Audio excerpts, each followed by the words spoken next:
balloon shaped like Augie the adorable aardvark and suddenly attacks. Coop first thinks it's just a prank, but once Kiva reveals Gynok is a plant-like alien, he takes the fight seriously. Megas freezes Gynok with a new freeze ray and smashes him apart, but the fragments slither into the sewers, where Gynok rebuilds himself and takes on new balloon forms. Coop tries cutting weapons, but Gynok's body heals too quickly. Soon, Gynok grows massive, becoming a towering tree. Realizing the creature feeds on heat, Coop cleverly blasts him with Megas' flamethrower, forcing Gynok to overconsume until he explodes. The S-Force has been defeated and captured by the ruthless Zarak, who is destroying their home planet, Sarus. Only Jax manages to escape. He suggests asking Coop for help, but Targon rejects the idea at first. However, when Jax explains that the rest of the S-Force is already beaten and no one else can save them, Targon is forced to agree. Meanwhile, Coop, Kiva, and Jamie are enjoying a day at the beach when Jax suddenly appears, carrying Targon's communicator. Targon admits they need help and reluctantly asks Coop to rescue the S-Force. Coop quickly agrees, since he still considers them friends. As Megas blasts off into space, Kiva questions how Zarak managed to win, and Targon explains that the S-Force has grown sloppy. Because of their time with Coop, they picked up his habits, like fast food and video games, making them less focused on their duties. When Megas reaches Sarus, the planet is already devastated. Zarak prepares to execute the S-Force by throwing them into the Infinity Zone, a dimension with no escape. Argo bravely volunteers to go first, but just as he's about to be thrown in, Megas swoops in and saves him. The team is reunited, and together they escape Zarak's army. Although Megas crushes Zarak's robots, a slip-up from Coop causes them to fall into the Infinity Zone. Zarak celebrates, but Megas punches its way out, something Zarak thought it.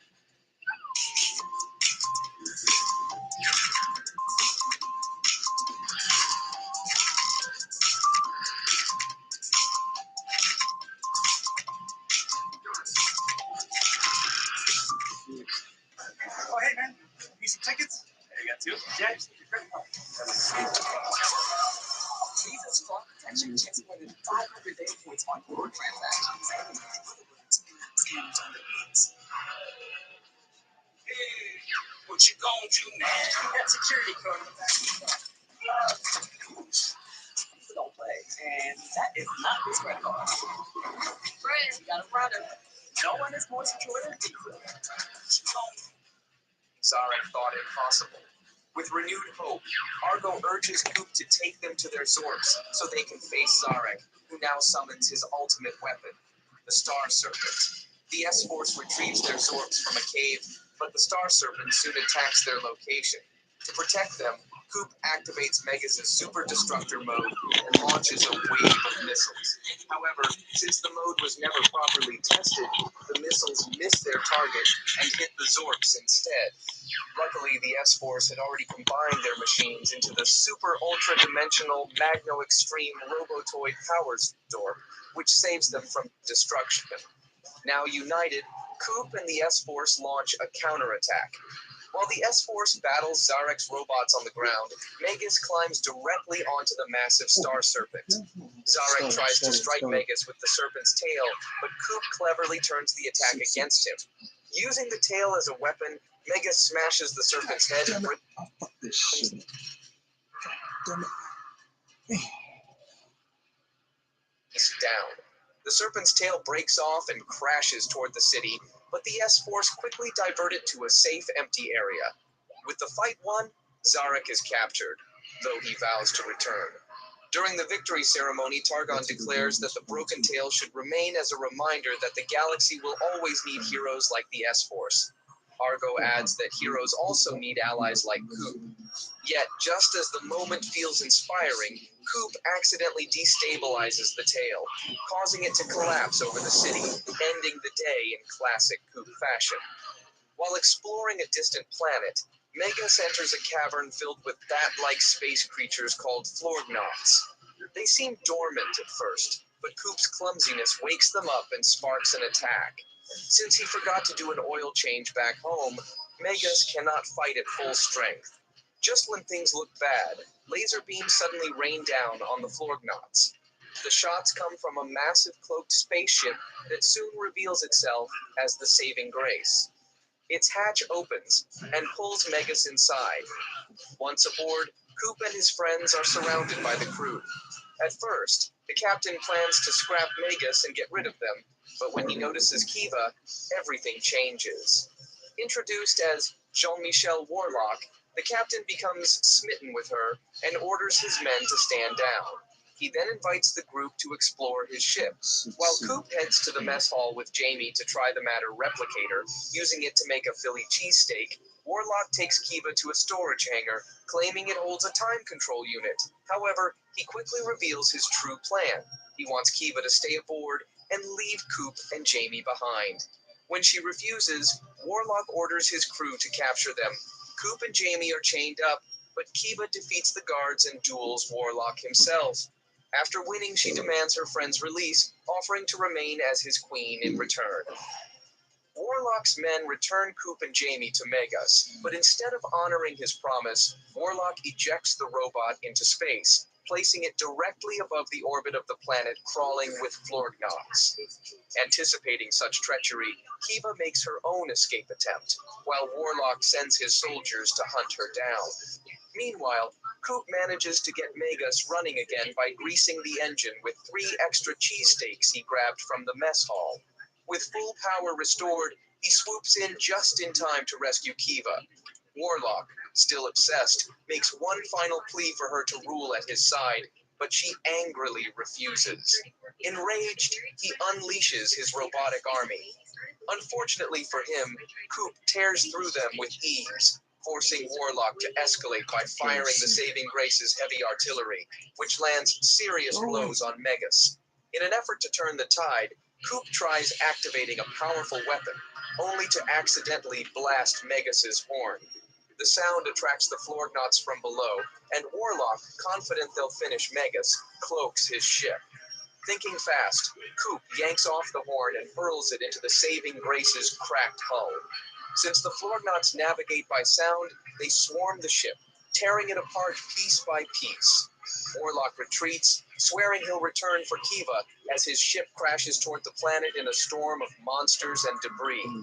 Back on Earth, Coop repairs Megas's horn while Kiva admits she always believed he'd come for her. Goat, dressed in the pirate clothes Coop and Jamie looted from the ship, awkwardly tries to woo Kiva, but the rest of the crew just laughs. At the Carajor, the Glorft commander suggests a new plan to enslave Earth. This involves a wristwatch-like device that projects a human disguise. Although skeptical, Gorath agrees, hoping it will finally lead to victory.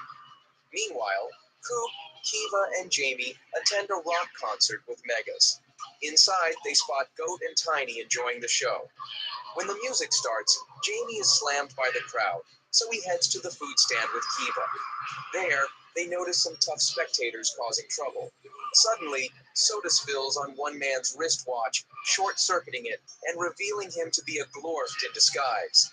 Kiva prepares to fight, but the aliens ignore her and instead attack a red-haired woman who looks strikingly similar to Kiva. With Jamie's reluctant help, Kiva protects the girl until Gorath arrives. He reveals the woman Ali is Kiva's distant ancestor, and his plan is to kill her to erase Kiva's existence. Although Gorath incapacitates Kiva, she later exposes his disguise by splashing soda on his wrist. While the crowd thinks it's just a costume, Coop realizes the truth and activates Megas. A huge battle follows, ending with Gorath's retreat. Afterward, Ali thanks Kiva, but chooses her simple Brooklyn life instead of chaos. Back home, Jamie teases Kiva about nearly being her ancestor, leaving Coop confused about time travel, though Kiva assures him the plan was stopped. Coop pushes Megas to reckless speeds after modifying its thrusters, hoping to finish his training course faster. However, the robot moves so quickly that he loses control and crashes into an ice-covered planet. As Megas recovers, it's suddenly attacked by a green robot who calls it an invader. After a tough fight, Coop destroys the robot, but soon gorilla-like aliens appear and angrily hurl ice spears at Megas. They explain that the robot Megas destroyed was their guardian, once a Cyrelian leader who defected to protect them from the Cyrelians, a race of sentient machines that need water to survive. Since their own world was drained dry, the Sorelians now seek to conquer this icy planet. Feeling guilty, Coop promises to defend the aliens, just as the Sorelians launch their attack. When the invaders place markers to target the village with a massive laser, Coop struggles to enter Megas, its doors frozen shut and his key broken, forcing him to smash a window. He fights back while cleaning Megas' iced-over windshield, then retrieves the marker after a fierce battle. To save the village, he launches the marker toward the Sorelian homeworld, causing the giant laser to obliterate it instead.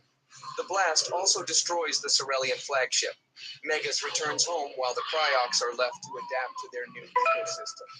Coop tries to upgrade Megas' sound system by linking it to the quantum drive. However, when he tests it, he accidentally opens a wormhole that pulls them to a distant planet. Looking to get stronger? Join Planet Fitness today. Save $28 or more when you join for just $1 down, $15 a month. You in? Planet Fitness is an official partner of Minor League Baseball. Offer extended to September 19th. If you're looking to spruce up the outside of your house, these are the coolest CDJ lights you can buy and require no tools to install. Each box comes with everything you need and covers up to Planet. Kiva explains they could be anywhere in the universe. Soon, a giant robot approaches, and although Coop prepares for a fight, the robot greets them instead. Following Kiva's advice, Coop asks about Earth, but the robots have no idea how they arrived on this world.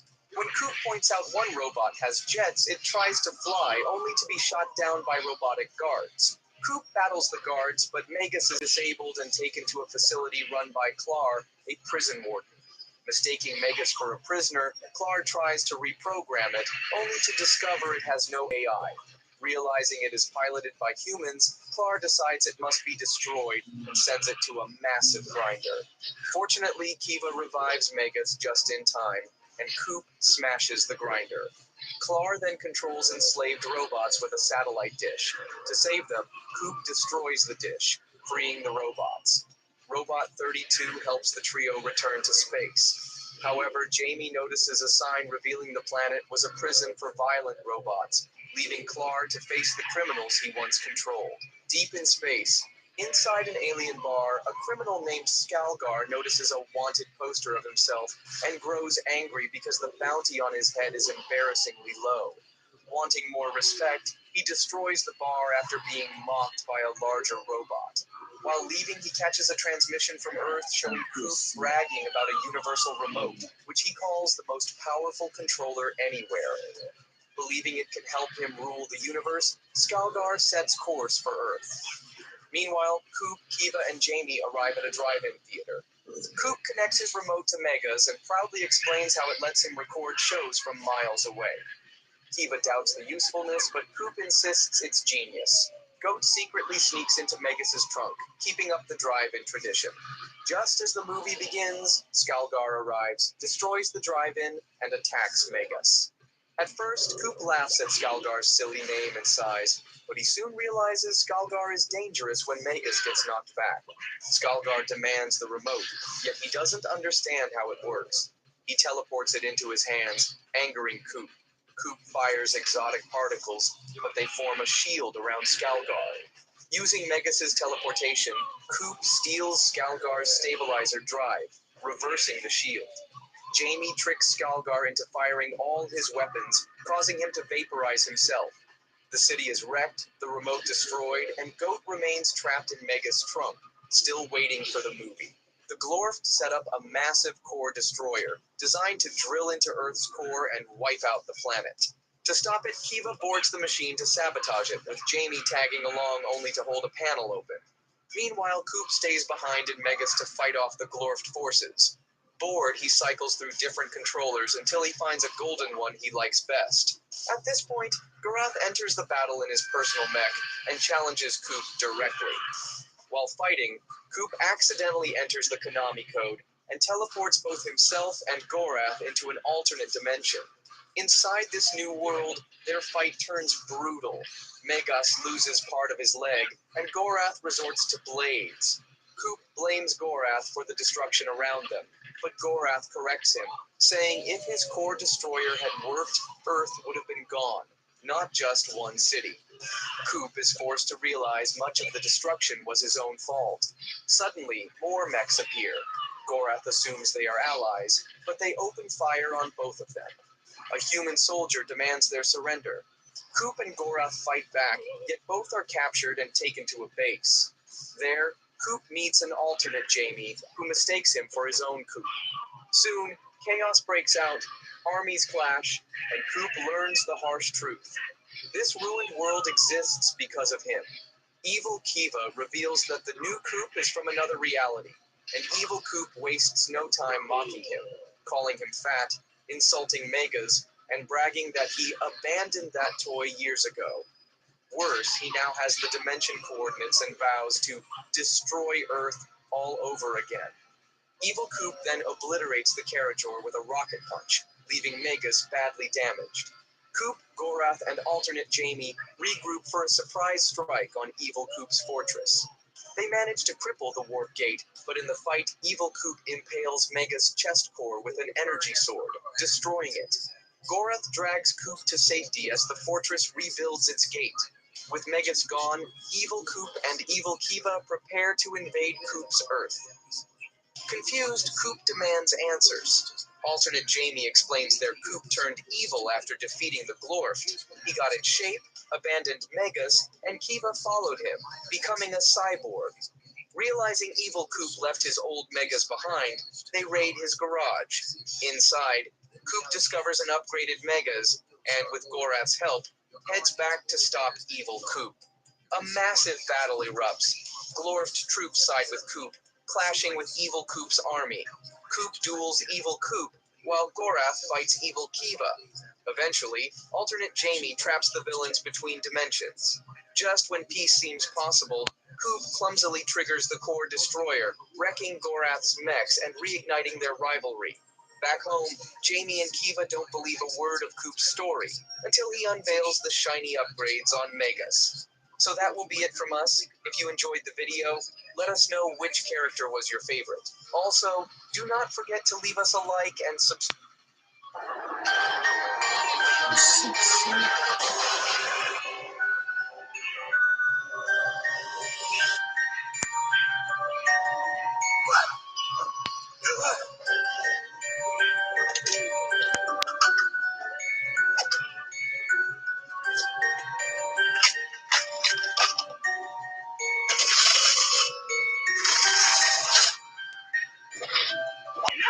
Foolishness.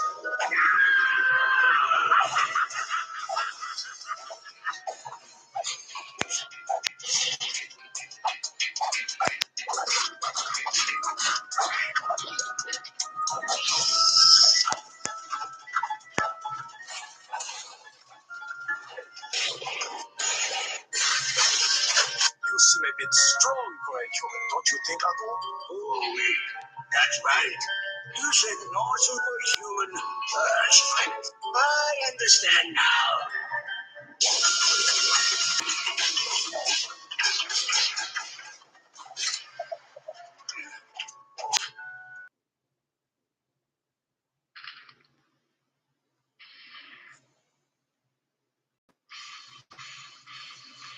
What happens to Tylee at the end of Avatar? Well, after the 100-Year War, Tylee actually gets recruited and joins the Kyoshi Warriors, which is something she's really ecstatic about. She also goes on to teach the Kyoshi Warriors her style of fighting, which is chi blocking. Now, Tylee, along with Suki and the other warriors, also act as personal bodyguards to Fire Lord Zuko for a time. Now, when it comes to the Legend of Korra, we don't actually know what happens to Tylee. However, we do understand that there are chi blockers in this era, and I would like to believe that they actually learned this form of fighting from Tylee's teachings, as once the Kyoshi Warriors learned it, it's to become widespread. What happens to Tylee at the end of Avatar? Well, after the 100-Year War, Tylee actually gets recruited and joins the Kyoshi Warriors, which is something she's really ecstatic.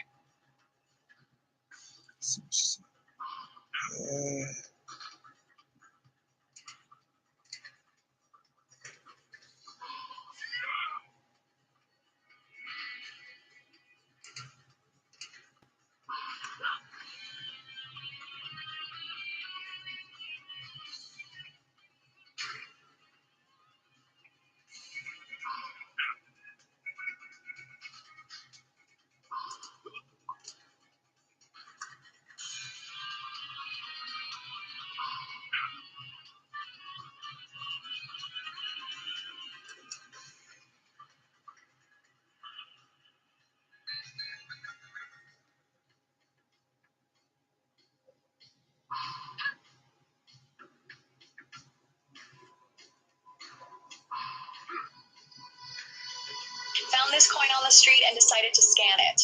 Can't believe it's worth more than 4K. Now I scan all my coins and make money off of it.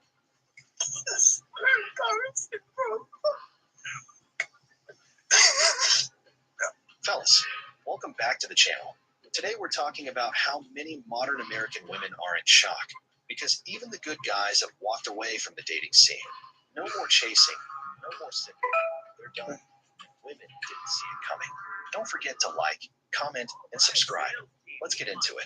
I do actually think that most people dating in 2025, especially in big cities, there's a lot of choice, are bored, stressed, because it feels like the options are just not great, and burnt the fuck out from all this non-committal, but also anxiously hopeful, but not too hopeful, because you don't want to communicate anything, God forbid, and ruin the vibe. And look, I can't tell you if the love of your life is coming in the next week, but I can tell you from a psychology and therapy lens what will help you survive the trenches. First of all, you pretending that you don't have needs so you can play along with the cool, chill vibe that everyone seems to be giving off is probably making you choose the wrong people because you're not even showing them your real self. So you can't accurately assess in the early stages if they can meet your needs because you never told them what your needs were. And you're also just like gaslighting yourself into feeling you don't have any needs. You know? Number two, we all need to understand that people are people. They have their own weird beliefs around relationships and expectations for us. So if someone doesn't choose us or is really kind of shitty towards us, it is actually on them because they don't even know us. I know it's the most cliche thing and we hear it all the time, but it isn't personal. It can't be because they don't touch you. Stop confusing everyone else's shitty behavior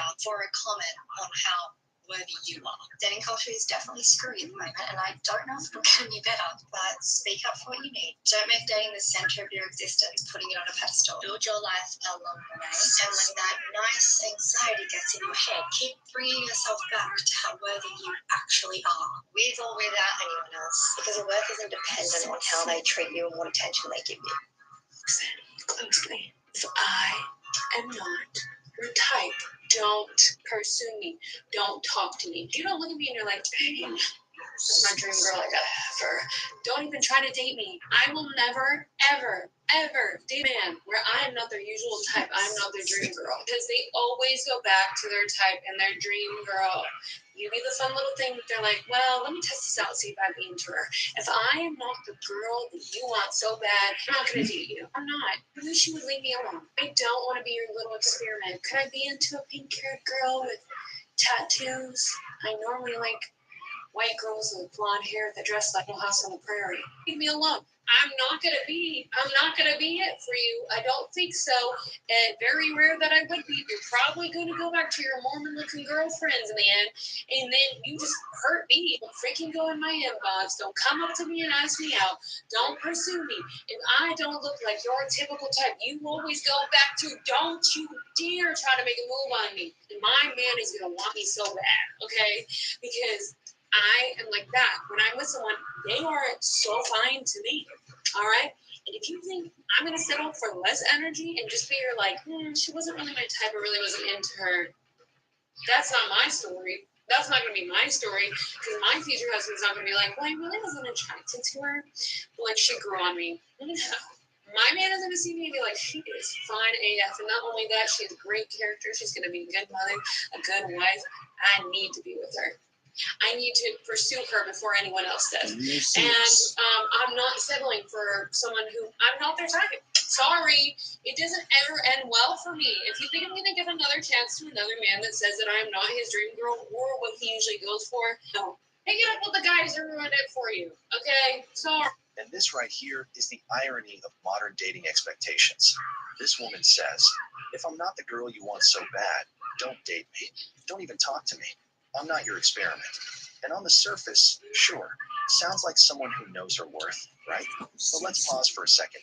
What she's really saying is, unless you're obsessed with me from day one, unless you see me as your absolute dream girl, don't even bother. And that's exactly how you end up dating nobody. Because healthy attraction, real connection, genuine relationships, they take time. Time to build, to grow, to develop. Not everything has to start with fireworks and a movie script level obsession. And here's the kicker. The very same women who say this will still swipe right on a guy just because he's 6 feet 2 inches, has tattoos, or a beard. They'll date men based on fantasy and superficial appeal. But the moment a man needs time to figure her out, to see if they click, to go slow, suddenly, she's not an experiment, and he's not serious enough. It's not about being anyone's test run. It's about understanding that not everyone falls in love at first sight. Sometimes the best relationships come from giving someone the chance to discover who you are. But if your ego's too big to allow someone to grow into loving you, then maybe you weren't ready to be dated in the first place. Because the truth is, if you need to be worshipped before he even knows you, you're not looking for love, you're looking for validation. And that's not how real connections are made. Women are always single. Always single. They always keep their options open. Women are never selfish, ever. Ever. I hate to say it, my Christian brother. Women are never celibate.